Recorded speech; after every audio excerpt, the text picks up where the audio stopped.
Halo, ketemu lagi dengan saya Tirta Musitama. Di channel ini Anda akan mendapatkan informasi seputar sukses belajar di perguruan tinggi bagi mahasiswa, calon mahasiswa, atau mahasiswa yang sedang menuliskan tugas akhir. Nah, kali ini saya akan membahas apa sih karya ilmiah yang baik itu, yang terbaik itu seperti apa. Oke, simak terus sampai akhir.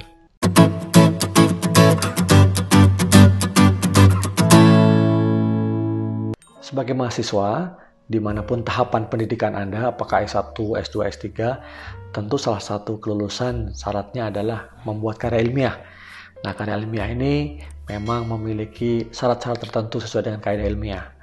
Nah, saya akan bicara secara umum, tapi bisa juga ini digunakan untuk Anda yang sedang di level skripsi, ya terutama.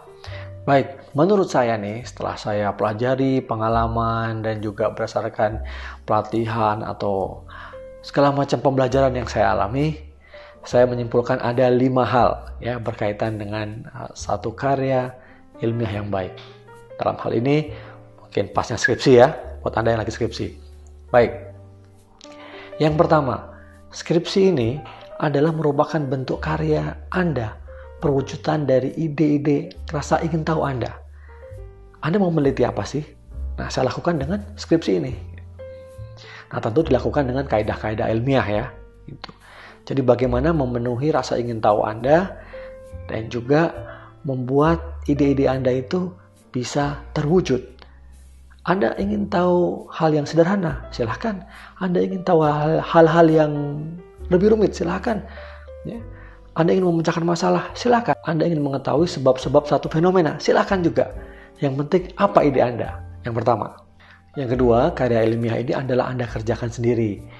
Baik itu merupakan bagian dari satu penelitian yang besar, seringkali jadi bagian dari penelitian payung dari satu proyek tertentu, atau dari supervisor kita, ya itu sah-sah saja, atau dari penelitian kita sendiri. Namun poinnya adalah kita mengerjakannya sendiri. Ya. Tentu dalam beberapa hal ada kerja dengan teman-teman kita dan kolega-kolega kita, ya, ketika karya ilmiah itu berkelompok. Tapi yang saya maksudkan adalah Anda tidak meminta orang mengerjakan penelitian ini, tapi kemudian Anda klaim sebagai karya Anda. Itu suatu hal pelanggaran akademik yang sangat parah ya. Yang ketiga, karya ilmiah ini merupakan satu bagian dari ujung proses pembelajaran Anda. Anda sudah mendapatkan perkuliahan, mengikuti perkuliahan, mengikuti kegiatan magang, baik itu di industri ataupun Anda mengikuti kegiatan magang yang ada di kampus atau bekerja bersama dengan masyarakat atau proyek-proyek tertentu yang khusus gitu. Nah, tetapi ketika Anda menulis karya ilmiah ini merupakan satu titik akhir ya, sebelum Anda dinyatakan lulus. Makanya karya ilmiah ini, skripsi khususnya ya disertasi dan tesis juga dikatakan sebagai salah satu syarat untuk kelulusan Anda. Jadi bukan satu-satunya syarat. Ya. Jadi karya ilmiah ini adalah satu ujung ya dari proses pembelajaran. Makanya kalau karya ilmiah ini ditulis di ujung, Anda sudah mengetahui persoalan metodologi, Anda sudah mengerti substansi, Anda sudah mengerti bagaimana cara menganalisis. Jadi ilmu pengetahuan yang Anda dapatkan itu sangat akumulatif sifatnya dan juga berdasarkan pengalaman atau berdasarkan pelatihan-pelatihan ya, Anda mendapatkan skills ketika Anda menulis karya ilmiah ini. Jadi bukan instan yang tiba-tiba Anda bisa. Ya.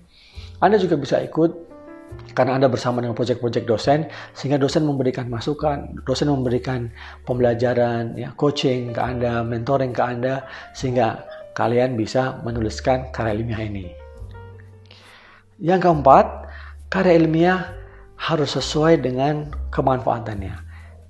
Ditujukan kepada siapa karya ilmiah ini? Untuk kalangan akademik atau untuk kalangan praktisi, untuk mengembangkan ilmu khusus untuk misalnya basic science, ya, ilmu-ilmu dasar, atau untuk menyelesaikan masalah praktis kepada industri. Nah, ini juga terjadi perbedaan dan Anda harus jelas. Jadi siapa audiens dari karya ilmiah Anda ini? Anda harus fokus, Anda harus pastikan bahwa audiens dari karya ilmiah ini adalah jelas dan dengan demikian kontribusinya jelas. Nah, yang kelima alias yang terakhir adalah karya ilmiah yang terbaik itu adalah karya ilmiah yang selesai Anda kerjakan. Seberapapun complicatednya, seberapapun karya ilmiah ini sangat kompleks atau sederhana, Yang penting Anda bisa menyelesaikan karya ilmiah ini dalam tenggat waktu yang ditentukan. Ingat, skripsi, tesis, disertasi itu hanya salah satu syarat untuk kelulusan Anda dalam satu jenjang pendidikan. Setelah Anda menyelesaikan itu, Anda mungkin masih punya banyak ide-ide penelitian yang bisa dikembangkan. Kalau S1, skripsi, Anda masih punya pertanyaan-pertanyaan yang bisa Anda selesaikan nanti kalau misalnya Anda ingin melanjutkan S2. Atau kalau Anda selesai S2, Anda masih menyisakan rasa ingin tahu. Sepertinya tidak cukup ini kalau hanya tesis saja. Saya ingin ini mengembangkan kontribusinya kepada ilmu pengetahuan yang lebih dalam lagi. Anda bisa kerjakan itu dalam disertasi. Demikian juga dalam disertasi, tentu tidak menyelesaikan seluruh permasalahan dunia. Karena dalam disertasi Anda semakin fokus, ya, sempit tapi Anda mendalam dan Anda hanya ahli satu bidang yang sangat spesifik. Nah, setelah itu, training sebagai seorang peneliti Anda sudah mumpuni. Tesnya kemudian, ujiannya kemudian adalah setelah Anda menyelesaikan doktor, Anda bisa mandiri melakukan penelitian dan juga Anda bisa memimpin penelitian bersama mahasiswa Anda, kolega-kolega Anda untuk memenuhi curiosity dari diri Anda, apakah itu untuk mengembangkan ilmu pengetahuan dalam konteks basic science atau terapan, atau bisa memecahkan persoalan yang ada dalam masyarakat atau industri. Demikian, kalau Anda merasa sharing saya ini bermanfaat, silahkan jangan lupa ya like, subscribe, dan share, dan juga berikan kepada teman-teman yang lain yang mungkin informasi ini memberikan manfaat buat mereka. Sampai ketemu, saya tunggu ya kesuksesan Anda dalam S1, S2, S3. Hai!